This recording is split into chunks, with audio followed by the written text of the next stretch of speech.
You know that image of a lone genius coder typing furiously in a dark room and then, poof, an app is born? Yeah, think again. The reality is actually way more structured, and honestly, a lot more interesting. It's less about some sudden flash of brilliance and way more like building a house, one careful, deliberate step at a time. I mean, we've all had that million-dollar app idea, right? But what's the actual journey? How do you get from that little spark of inspiration to a real working application that people can actually download and use on their phones? Well, the answer isn't magic. It's a highly organized process. It's a detailed blueprint that the pros follow every single time. So think less frantic, chaotic coding session and more like a construction project, putting everything together piece by deliberate piece. And that blueprint, it's called the Software Development Lifecycle, or SDLC for short.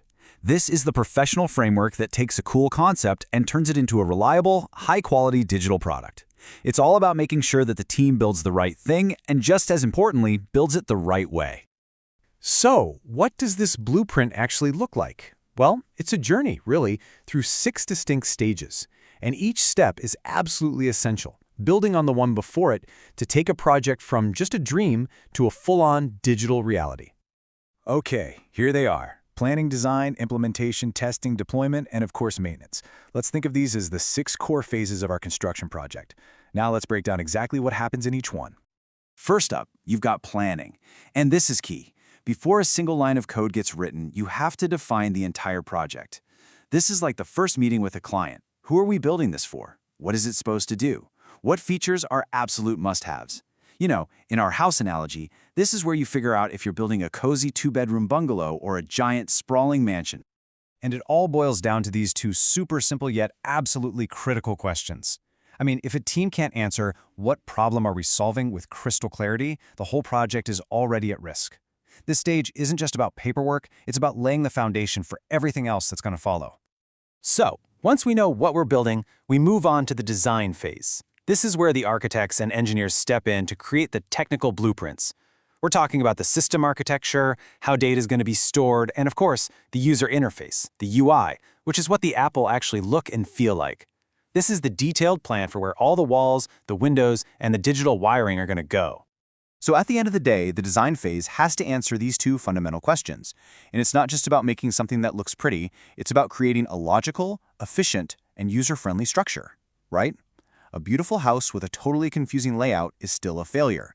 This blueprint is what guides the entire construction crew. And now we finally get to the part everyone thinks of first: implementation. In other words, the coding. With those detailed blueprints in hand, the developers, our construction crew, can finally get to work and start building. They're the ones writing the actual code, turning all those design documents into a real, tangible product, brick by digital brick. This is where the rubber meets the road. It's pure action. All that planning, all those designs, they start becoming a real, functional structure. You can just feel the energy as the software finally starts to take shape. But hey, just because the house is built doesn't mean it's ready to live in. Not yet. Next up is testing. Think of it as the home inspection. The quality assurance teams come in and they rigorously test the software to find and fix any bugs. They check everything, from the tiny little light switches to make sure each small piece works, all the way up to making sure the plumbing and electrical systems work together without, causing a fire. It really comes down to this simple, non-negotiable goal. Before anyone gets the keys to the house, the team has to be absolutely sure the foundation is solid and the roof doesn't leak. It's all about delivering a quality, reliable product. Okay, once the software passes all those inspections, it's time for deployment. This is the big day. It's the moment the application is officially released to the world, either by uploading it to the app stores or launching it on web servers. In our analogy, this is it. The client gets the keys and can finally move into their brand new home. This is the finish line of the initial build. The product is officially live, and users can start interacting with it. It's a huge milestone for any project. But the story isn't over yet. Not by a long shot. The final stage, and it's a big one, is maintenance. See, a house and a piece of software requires ongoing upkeep. This phase is all about fixing any new bugs that pop up, releasing security updates, and even adding new features over time. It's everything from fixing a leaky faucet to deciding, you know what, let's build a brand new extension a few years down the road. And that's the core job of the maintenance phase. It makes sure the software doesn't just work on day one, but that it stays secure, useful, and reliable for its users for years to come. So there you have it, the 6-step process. But you might be wondering, why go through all this trouble? Why can't developers just hit the ground running and start coding? What's the real value of having this super detailed blueprint? Well, the benefits are huge. First off, a solid blueprint saves a ton of time and money because you catch costly mistakes early. It makes sure you end up with higher quality and more reliable software. It keeps the entire team, the architects, the plumbers, the electricians, all on the same page. And at the end of the day, it makes sure the final product actually meets the customer's needs.